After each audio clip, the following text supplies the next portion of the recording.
On Tech News Today, will Microsoft demote Bill Gates? Zynga plays Layoffville, and a new gadget that turns vegetables into musical instruments. All that and more coming up next. This is Twit. Bandwidth for Tech News Today is provided by CacheFly at CACHEFLY.com.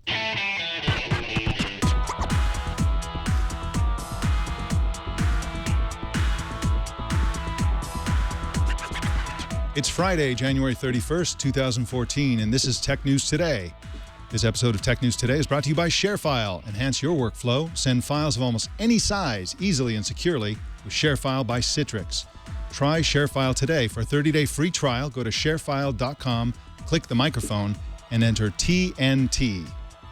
And by Squarespace, the all-in-one platform that makes it fast and easy to create your own professional website or online portfolio. For a free 2-week trial and 10% off, go to squarespace.com and use the offer code TNT1. Welcome to Tech News Today. I'm Mike Elgin. I'm Sarah Lane. And Jason Howell is off today. Tech News Today explores the top tech news in 30 minutes or less. Do you know what today is? It's Friday. Yes, it is. It's also New Year's in China. Ah, the Chinese New Year. What is the year of the... I have no idea. A dark horse? I think it's the... Iron horse. A cool kind of horse. Pretty sure it's the year of Lenovo, actually. But it's like right now it's the world's largest migration of human flesh moving across China as people try to get from where they work, which is usually far away from home, back to see their mothers and grandparents and so on. And light some fireworks and have a good time. And have dumplings. So Happy New Year, everybody. Yeah, and they invented the fireworks, so that's a good idea. Stay safe out there. That's right. Microsoft's top contender for CEO is Satya Nadella, according to numerous reports. Nadella is currently Executive VP of Microsoft Cloud and Enterprise Group. He's 44 years old, has a degree in electronics, sounds like the dating game, and a bachelor and in degrees in business as well. The Microsoft board is likely to vote on this week, and they're also thinking about, and here's kind of a shocker, replacing founder and former CEO Bill Gates as chairman. Of course, he would remain on the board, but they're thinking about removing him as chairman. Joining us to talk about this today is Rex Crum, a technology writer for MarketWatch. Welcome, Rex.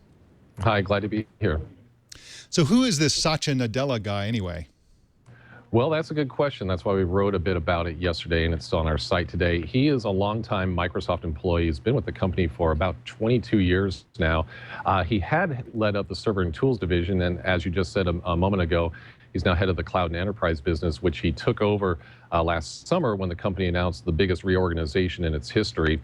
And he's basically, the guy who's driving Microsoft's more of its moves into the cloud and subscription businesses right now, because as much as people want to say Microsoft needs to sell off this business or do that, or maybe do something to grease the stock price or whatnot, this is still a company that's very embedded with the enterprise, and they're not going to give up on their enterprise customers or their new strategies going in that direction. Despite the fact that he's never actually run a company himself before, including Microsoft, being at the company for 22 years, do you think that that's a strength, or could it inhibit innovation? Well, I think it's a strength. For one thing, is that this is a company that's almost 40 years old. They've only had two CEOs. One of them was the co-founder Bill Gates, and one of them was a guy who could basically be employee number 3, Steve Ballmer. So this is a company that likes consistency. There was a lot of talk that they might bring in Alan Mulally from Ford. That has passed because he's staying with the company here. And so I think the company wants to have somebody run it that knows it well. Again, last summer they announced this big restructuring. They've just bought Nokia, or a few months back they bought Nokia's handset business. There's a lot going on there right now, and if you bring in somebody outside, an outside person usually likes to kind of shake things up, put their own stamp on the company. It might just be too much for Microsoft to handle in such a short period of time. Now, Nadella is kind of, in terms of his temperament, seems to be the polar opposite of Steve Ballmer. I don't see Nadella running across a stage, sweating profusely and screaming, developers, developers, developers. He seems like a very calm and relaxed person. He seems very composed and so on. And he is going to be, as you said, facing the potential of a board that is chaired by founder Bill Gates and the first CEO, as well as the number 3 employee Ballmer. And also Ballmer, I believe, is soon, later this year, will become the #1 Microsoft shareholder. So he's essentially the equivalent of an investor. Is this kind of a difficult job for Nadella to run a company where both the founder and the former CEO and the #1 shareholder and the #2 shareholder are on the board telling you what to do and essentially trying to presumably make him do things their way? Is that a difficulty for them? Yeah, I mean, I think it could be a difficulty when you're looking at it that way because, guys like Bill Gates and Steve Ballmer have such a presence, and whether they're not involved in the day-to-day operations of the company, they are going to have some kind of say in the matters. Now, then again, you have to look at Bill Gates since he stepped down as CEO and a few years ago moved back from really active duty as chairman. He's really focused on his philanthropic organization, the Bill and Melinda Gates Foundation. He shows up for the annual meeting, but at least publicly, he doesn't have a lot to do with Microsoft's day-to-day running. It's possible Steve Ballmer could take that same approach, but then again, as you mentioned, he is going to be the #1 shareholder. So he might have, and with his personality that everybody knows, he might have more of a say in the boardroom even after he's not in the CEO's job. So yeah, Nadella is going to be in an interesting position if he indeed becomes the new CEO of the company. Mentioning the board, what would there be to gain from moving Gates from chairman to just a regular board seat? Is it because since he does so much philanthropic work, it's seen as a distraction? I don't know. I don't think it's seen as a distraction, but I think you got to keep in mind this. He's been with Microsoft, basically since day one for almost 40 years. And he has, for the last few years, really been focusing on his philanthropy, and that works along those lines. So he might just feel like it's time to, move completely away from Microsoft. The guy's, about 60 years old, getting up there. There's other things he wants to do with his life. So it might be time to bring somebody else. The reports are that John Thompson, who used to run Symantec, and he was the board member who late last year said that the CEO search is going to end early this year. So it seems to be he's taking more of an active role in the company, even though he's not the CEO. Making sure that the board stays on the right course toward picking a new leader for Microsoft. Years ago, when Carly Fiorina ran HP, she was very, very interested in making HP a big power in the consumer space. And when she left and was replaced by Mark Hurd, he was less interested in the consumer world and really reoriented the company toward the enterprise and business.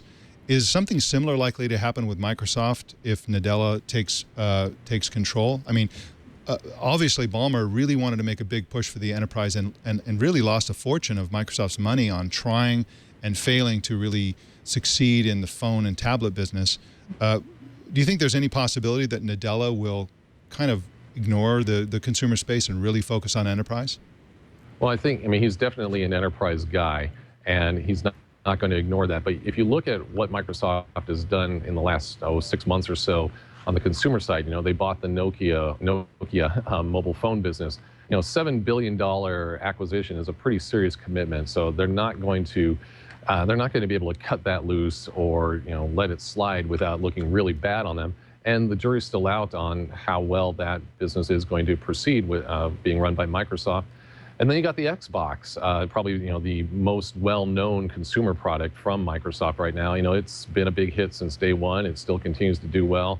Some of the analyst reports and the analysts that I've spoken to have said that by not bringing in an outside guy, it reduces the chance that Microsoft's going to spin off businesses or split things up. So I think we're going to see a continued focus on the consumer space, even with Nadella as CEO, again, if indeed he does get the job. That's fascinating. Well, thank you so much for joining us, Rex. No problem. Glad to be here. You can find Rex on MarketWatch or on Twitter as Rex Crum. And he also has a Twitter account associated with his MarketWatch work. So in a minute, Sarah's going to tell us what Twitter bought from IBM. But first, I want to tell you about an awesome cloud service called ShareFile. ShareFile enhances your workflow by allowing you to send files of almost any size easily and securely.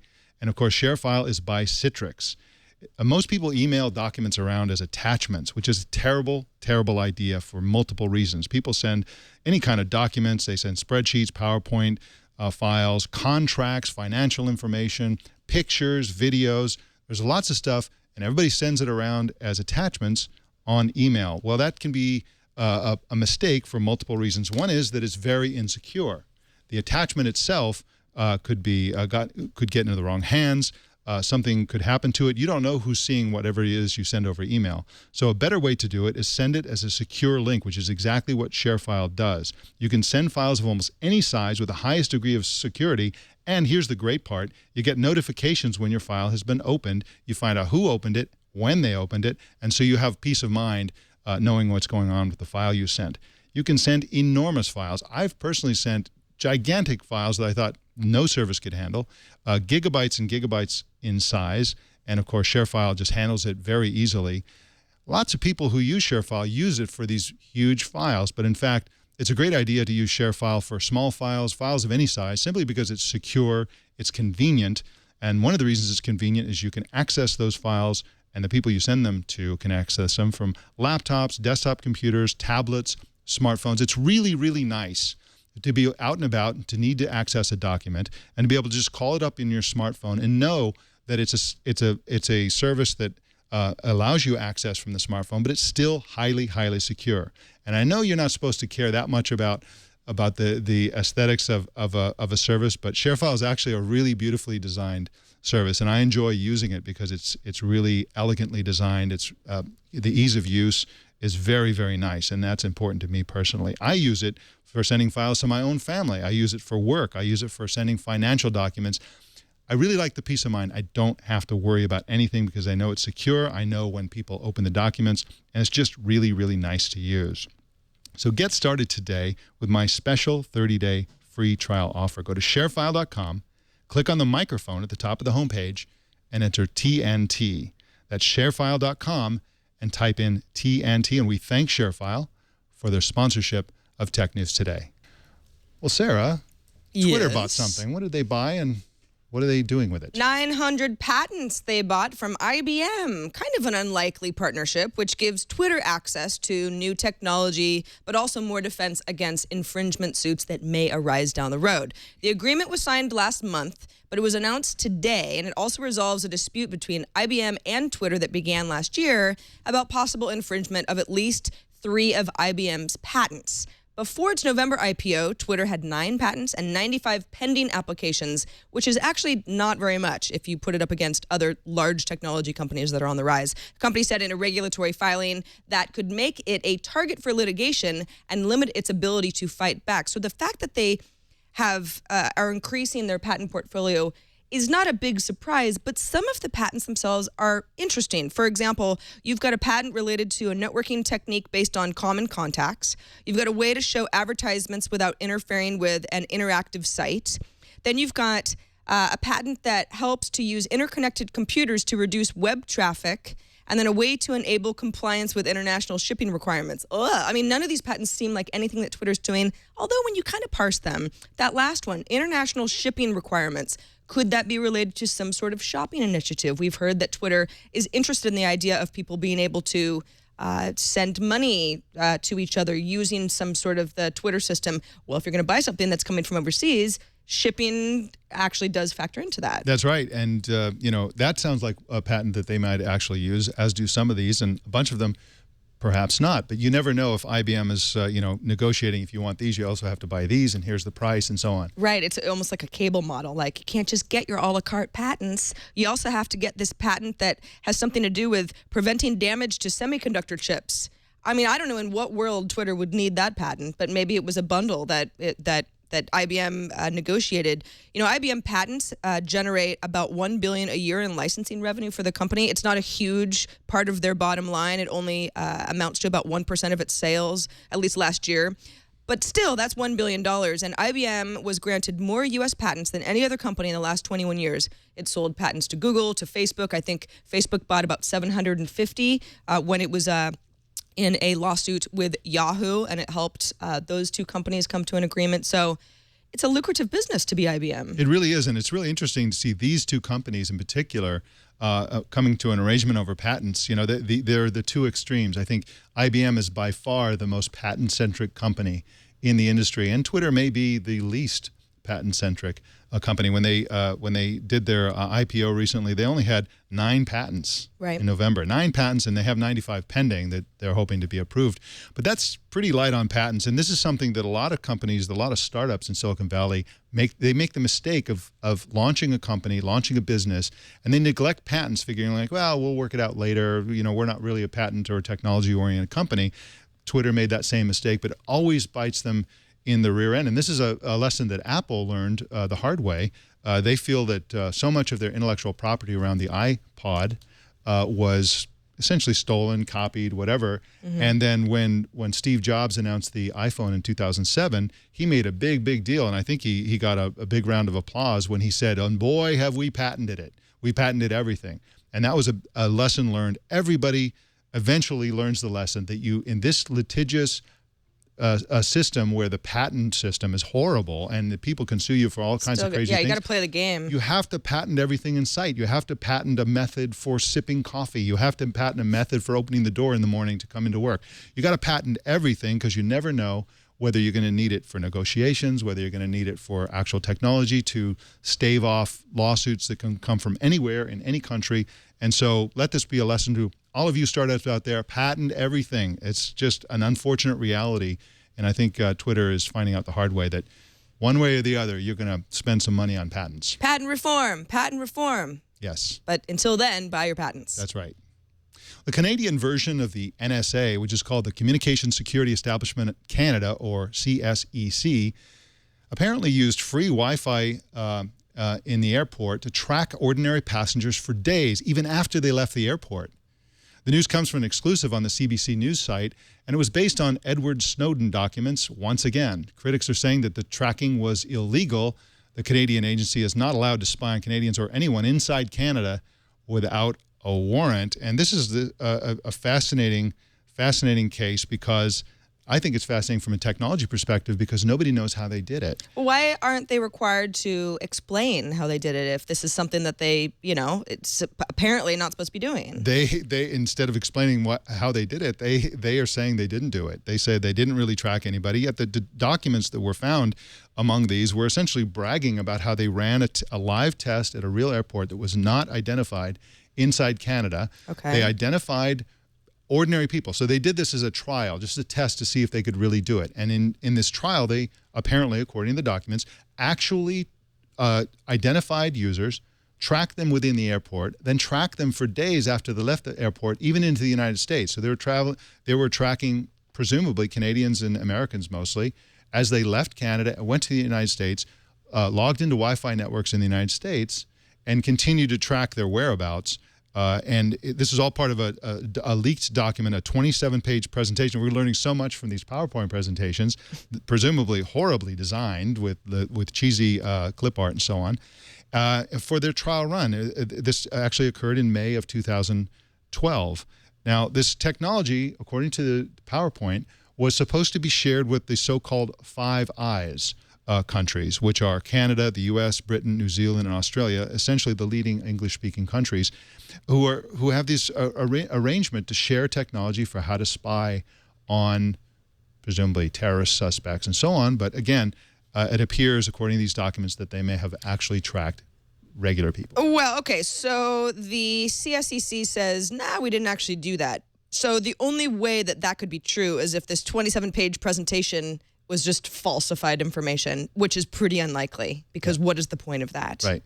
And it's really interesting to me that the NSA revelations, these revelations, and some of the others that are coming out of Europe are essentially found out because internally they're bragging about their capabilities, what they can do. Yeah. And, as we peel back the layers of this surveillance onion, I think it's becoming clearer and clearer that spy agencies have always used every tool that they can to give themselves the ability to spy on whoever it is that they're supposed to be spying on. Bad guys, criminals, terrorists, enemies of foreign governments, and so on.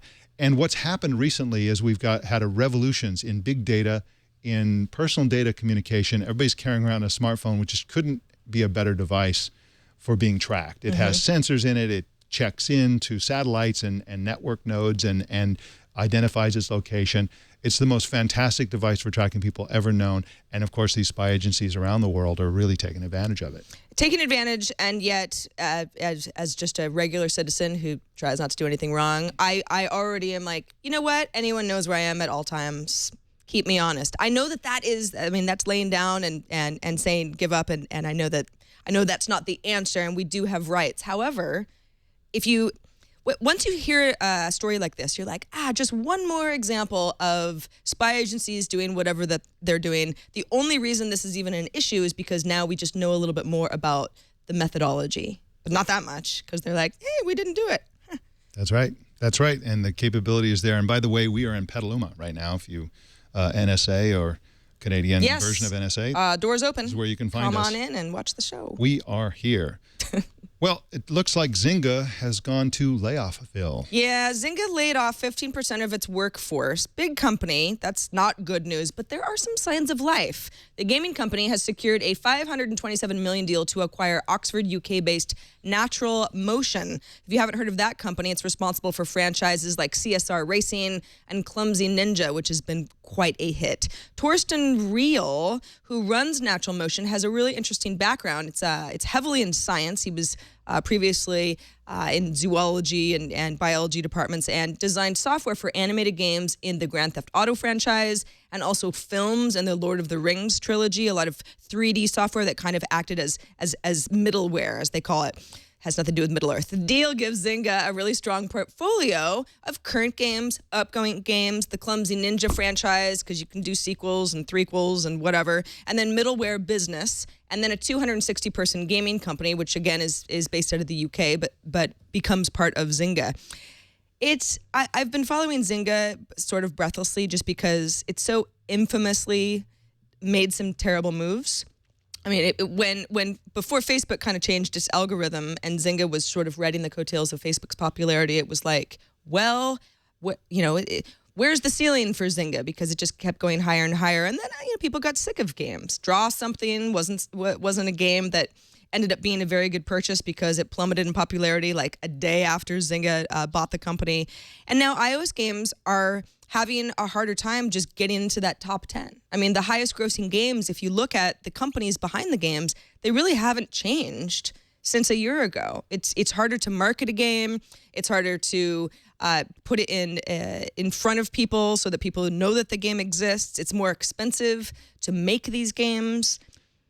But it does sound like the stuff that Natural Motion is putting out is not your typical Zynga. It's just trendy. Let's just see how many people, we can kind of spread virally via social networks. That's right. And it does sound like a good move. And if you haven't heard of Natural Motion, you probably have encountered their technology, the middleware that you mentioned.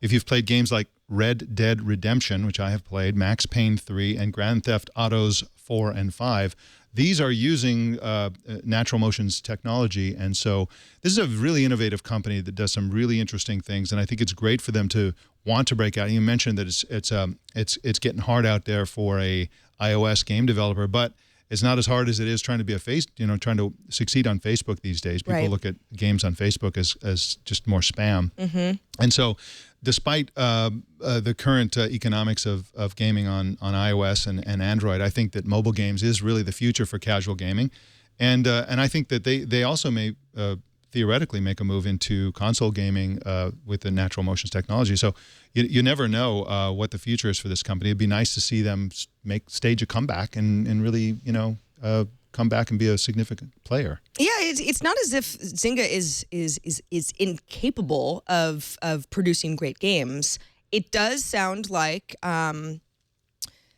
that finally the company is realizing, okay, well we need to trim the fat, as it were, and it's unfortunate that they're losing employees, but that really doesn't surprise me because it was so huge at one point, and it's like, what are we really talking about here? Farmville? I mean, come on, this isn't rocket science. However, something like Natural Motion this is technology that, sure, there's some successful gaming franchises that Zynga gets, but it's the potential of really interesting 3D technology that can go into future games that may put it as more of a competitor to I don't know how people call the real deal of games, the less sort of spammy type games that people share online. That's right. Well, online crooks recently hit retail stores in 11 countries with malware called Chewbacca. I'm not making this up. The crime spree was discovered by the security company RSA. And as with the Target attack recently that we reported on several shows in the last few weeks, customer financial and other data were harvested at the point of sale, basically at the cash register. And with us to talk about this is Will Gregito, who is director of RSA's First Watch Threat Intelligence Team, the group that actually discovered this. Welcome, Will. Thanks very much. Thanks for having me here. So can you tell us a little bit more about how this Wookiee is stealing money? So, so the Wookiee in question, Chewbacca, is a Tor-enabled Trojan, which effectively means that it's part of a command and control enabled infrastructure that allows for the exfiltration of data over a widespread net of infected PCs. In this case, the Trojan is enabled with keylogging attributes as well as POS memory scraping technology, which allows it to scrape intelligence and then subsequently exfiltrate that intelligence to a P store, an encrypted P store on the internet. So why are these companies going after retail stores and specifically the point of sale? Well, the criminals in question, whether we're talking about the Chewbacca gang or whether we're talking about other criminal gangs that focus on exploitation of retail environments, tend to focus on these environments due to the fact that the systems themselves are easily gained and considered to be low-hanging fruit from an exploitation perspective. So the upside in terms of risk reward is pretty high when you look at the potential for exploitation, because you not only have access to the systems themselves and then also a possible point of entry into the greater enterprise that's associated with those infrastructures, but also to information such as PII and/or credit card information. Do you think this is the same group that executed the Target stores hack? We have no information or evidence today that suggests that there's any relationship between Chewbacca, the Chewbacca gang, and/or the gang that was behind the Target exploitations, the Neiman Marcus exploitations, or the Michaels stores exploitations. There were two different families of malware. They were distinct. They had some commonalities, but it's important to note that the infrastructures were different and the malware was different fundamentally. How many people do you think were affected by this particular Chewbacca hack? In the case of Chewbacca, there were approximately 41 unique organizations that were impacted. Those numbers are kind of important to understand in that some of those those organizations that were impacted were actually considered to be service providers. So the actual number of distinct victims was quite a bit higher than the 41 unique organizations associated with the original report. In terms of overall credit cards that were absconded, there were approximately 49,330 credit cards, unique credit cards that were actually accounted for out of almost 25 million transactional records. And why did you, presumably you guys were the ones who decided to call this Chewbacca. Why did you call it that? Well, actually, we didn't name it Chewbacca. The gang themselves actually named it Chewbacca. And if you look at the report, there's the actual splash screen for the control panel is a Wookiee. From Star Wars. Well, it's really fascinating, and I thank you for appearing on the show, and also thank you for finding this. It's good that you're out there looking for this kind of stuff so they can shut it down. And finally, hopefully, somebody will do something about the point of sale vulnerabilities. Again, thank you so much for joining us today. Thanks very much. I'm happy to be here, and enjoy your day. Thank you. You can find Will at rsa.com. In just a sec, we're going to hear some viewer or listener email. But first, I want to tell you about Squarespace. Squarespace is the all-in-one platform that makes it fast and easy to create your own professional website or online portfolio. I've been using it for a couple of years now, and I absolutely love Squarespace. The reason I love it is because Squarespace makes me look really good. When I build a website on Squarespace, people think that I have an amazing design sensibility, which I don't. They think I must be some kind of incredible engineer to have such a stable and fast website, which I'm not. And it just basically makes me come off looking very, very good, which is very, very important because you will be judged on the internet based on the appearance and the performance of the website that you present yourself or your business with. And so it's very, very important to use Squarespace so you can have a beautiful, high-performance website that looks great on phones, tablets, desktop computers. No matter how people are looking at it, it looks great. The reason it looks great is because Squarespace has more than 20 new, beautiful design templates. So you go in there, pick one of their amazing templates, build your website, and then you can tweak it with their tools, which are also very easy to use. So you'll have a custom, completely unique website that started out on a foundation of design awesomeness. It's really easy to use too, but if you do need help, they have tech support 24/7. And I was impressed the first time I used Squarespace. I had a question. Truth is, I was a little lazy. I probably could have found the answer in their documentation, but I just went ahead and asked a question, got an answer back right away. It totally answered my question. And I've always been impressed by Squarespace's tech support, and that's really important. It's also mobile ready. A new Squarespace metric app for iPhone and iPad lets you check site stats like page views, unique visitors, and social media follows. And with the blog app, you can make text updates, tap and drag images to change layouts, and monitor comments on the go. You want to make sure you're monitoring comments, especially if you have a blog going on. Also, when you're watching the Super Bowl, watch for Squarespace's Super Bowl ad. I've seen a preview, and it looks hilarious. So start a free 2-week trial with no credit card required and start building your Squarespace website today. When you decide to sign up for Squarespace, make sure you use the offer code TNT1, that's 1 for the month of January, to get 10% off and also to show your support for Tech News Today. And we thank Squarespace for their support of this show. And remember that Squarespace is everything you need to create an exceptional website. So we have some email. Yeah, Milton from Boulder, Colorado wrote in and said, the press has made a big deal out of Google not getting its money's worth for those Moto patents because Google was never sued by Apple. But nobody seems to have considered that Apple never sued Google because they owned the Moto patents. If so, then it was all worth the money, at least for Google. Also, Google still sees a need to own those patents. Otherwise, it could have sold them to Lenovo when retaining the rights to use them and recovered more of its original investment. Yeah, it's a great point. And, those patents are everything. I remember when they bought Motorola, everybody's kind of forgotten about the patents because it all became about the Moto X and the integration of Google services. And people thought, wow, they're a real smartphone company. They're doing a good job with the smartphone end of it. But originally, it was all about patents. There were actually 5 benefits for Google for the sale, for buying Motorola and then selling it the way they did. First and foremost, we talked about this yesterday, they get to stop losing money. Right. The Motorola Group lost $1.3 billion last year for Google, and so presumably something like that would continue into the future for at least 2 years if Google hadn't sold it. So that's a lot of lost money. Second, the sale improves Google's relationship with Samsung because they're no longer a direct competitor to Samsung. And third, I think, as we talked yesterday with Ina Fried, the sale to Lenovo gives Google a friend in Lenovo. And it's not just a friend. Google is actually going to be a part owner of Lenovo. They're going to have a 5% share in that company. I think that's the fact that's going to get Google into China with a growing and very large smartphone vendor that's going to actually offer Google services, Google Search, all these other things inside China. So kind of a Trojan horse for Google. It'll improve Google's relationships with all the Android phone makers because, again, for the same reason as Samsung, they're not a direct competitor anymore. And they finally get to focus on what they really do best, which is spending huge amounts of brain power and money on businesses that involve algorithms and enormous data centers. So that's really their sort of experiment with being a major smartphone manufacturer didn't really work out, and it's good to see them. Well, they got the Nest team. That's their #1 hardware team now. Electronic tattoos.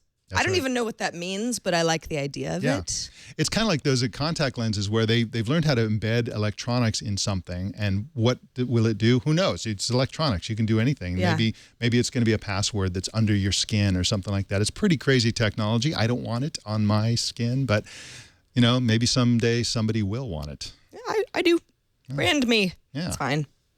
Well, there's a really interesting new crowd-funded product out there that is going to make people make music. Yeah, for $75, what if we told you that you could turn anything into a musical instrument, anything at all?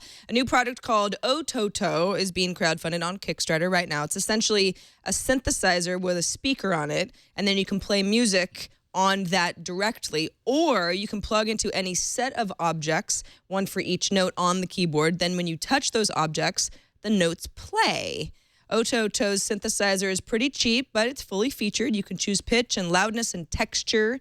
You're also able to buy accessories, a little knob that lets you bend the notes, a slide control for pitch, a breath sensor to change your volume when you blow harder. You can output your music into headphones or through USB to a PC. And if all goes well, again, this is a Kickstarter project after all, it should ship in June. $75. I don't know. I think that's pretty cool. It's terrible news for people who like peace and quiet, though. You can turn your vegetables into musical instruments.